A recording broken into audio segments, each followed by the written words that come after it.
தொகுதி மறுவரை ஆபத்தை இன்னும் எளிமையாக சொல்ல வேண்டும் என்று சொன்னால் நிறைய பேர் என்கிட்ட கோரிக்கை வச்சாங்க. ஒரு கதை சொல்றேன்.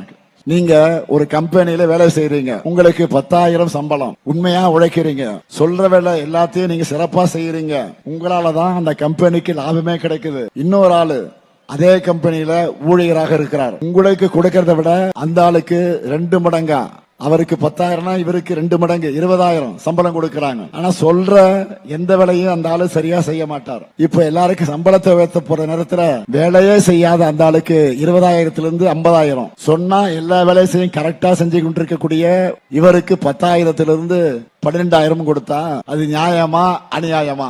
இதுக்கு பேர் அயோக்கியத்தனமா இல்லையா? நீங்களே சொல்லுங்க. நமக்கு தான் 2,000 கூட வருதுன்னு யாராவது நினைப்போமா? மாட்டோம். அந்த வேலையை செய்தவனுக்கு மேலும் மேலும் மாறி வழங்கிட்டு அவனுடைய சுமையும் நம்ம மேல ஏத்தி வச்சு நம்ம கேள்வி கேட்பாம இருப்போமா? மாட்டோமா? நமக்கு ப்ரமோஷன் கொடுக்கலாம்னு கூட பரவாயில்ல, இருக்கிறதையும் பிடுங்கினா என்ன பண்றது? இதுதான் தொகுதி மறுவரையறை. இதை எதிர்த்து தான் நாம போராடுறோம். ஒட்டுமொத்த தென் மாநிலங்களும் போராடுது. ஸ்டாலின் இன்றைக்கு கருப்பு சட்டை போட்டுக்கிட்டு இருக்காரு. திரு ஸ்டாலின் அவர்களே, மே 4ஆம் தேதிக்கு பிறகு கருப்பு சட்டை போட்டுக்க, போட்டுக்குவாருல்ல, போட வைப்பீங்கல்ல. எதுக்கு கருப்பு சட்டை போட்டாரு? இன்றைக்கு நம்முடைய இதயம் புரட்சி தலைவி அம்மா அவர்கள் பெண்களுக்கு 33% இட ஒதுக்கீடு சட்டமன்றத்தில் நாடாளுமன்றத்தில் வேண்டும் என்று முதல் குரல் கொடுத்த கட்சி அதிமுக கட்சி. நான் எம்பியா இருந்தேன், 1998 எம்பியா இருந்தேன். அம்மாவுடைய உத்தரப்படி அன்றைய தினம் பாரதிய ஜனதா கட்சி ஆட்சியில் இருந்தது. 1998 மறைந்த வாஜ்பாய் அவர்கள் பாரத பிரதமர். அன்றைய தினம் அம்மாவுடைய வேண்டுகோளை ஏற்று பாரத பிரதமர் மரியாதைக்குரிய வாஜ்பாய் அவர்கள் இந்த 33% இடஒதுக்கீடை நிறைவேற்றலாம் சொல்லி நம்முடைய அதிமுக கட்சி சேர்ந்த அண்ணன் தம்பித்துரை அவர்கள் சட்டத்துறை அமைச்சராக இருந்தார்.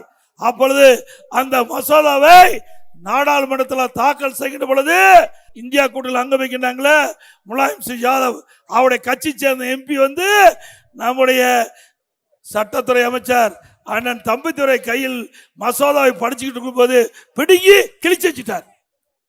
அப்ப நின்று போச்சு. மாண்புக அம்மா அவர்கள் அப்பொழுதே பெண்களுக்கு 33% இடஒதுக்கீடை கொண்டு வந்த பெருமையை சேர்த்தவர் அம்மா.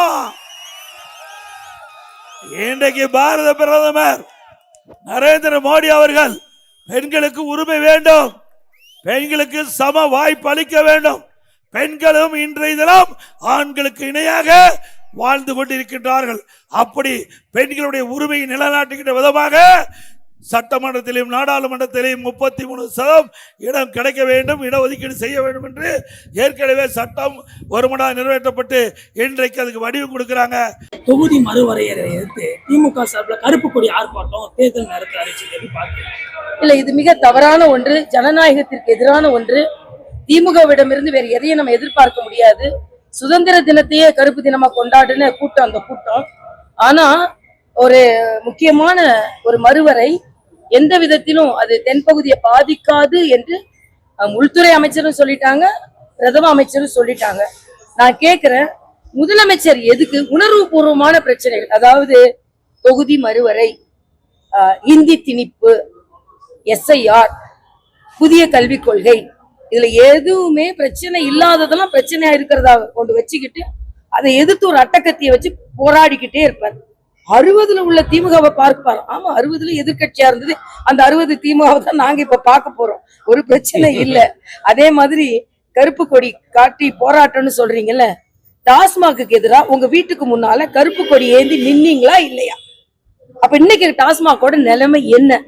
அதாவது விருகம்பாக்கத்துல திமுக வேட்பாளர் பேசுறாரு, நாங்க 2 டாஸ்மாக் எடுத்துட்டோம்னு. பொதுமக்கள்ல இருந்து ஒரு அம்மா சொல்றது 50 பாரை திறந்துட்டீங்கல்ல அப்படின்னு. மகிழ் பார், ஆக கணக்கு இல்லாம மகிழ் பார்கள் அங்கெங்கே இருக்கிறது. அதனால போதையின் பாதையில் தமிழ்நாடு சென்று கொண்டிருக்கிறது. இதையெல்லாம் விட்டுட்டு பெண்கள் பாதுகாப்பு இல்லை, அதை விட்டுட்டு பெரியவர்களுக்கு வேண்டிய வசதிகள் இல்லை, அது விட்டுட்டு இன்னைக்கு மயிலாப்பூர்ல பாத்தீங்கன்னா ஸ்டாம் வாட்டர் டிரைனேஜ்ல நடந்த ஊழல் தெருவெல்லாம் சாக்கடையா ஓடிக்கொண்டு இருக்கிறது. அதையெல்லாம் கண்டுக்காம பெண்கள் பாதுகாப்பு இல்லை, இதையெல்லாம் விட்டுட்டு இன்னைக்கு தொகுதி மறுவரைய பிடிச்சிருக்காரு. டீலிமிட்டேஷன் வந்து தமிழ்நாட்டுக்கு மட்டும்தான் கொடுத்திருக்காங்களா? டீலிமிட்டேஷன் தமிழ்நாட்டுக்கு மட்டும்தான் இருக்கா இல்ல இந்தியா முழுவதும் இருக்கு? இந்தியா முழுவதும் இருக்குல்ல. இதே வந்து எஸ்ஐஆர் கொண்டு வரும்போது இதே பிரச்சனை இருந்தது இல்ல.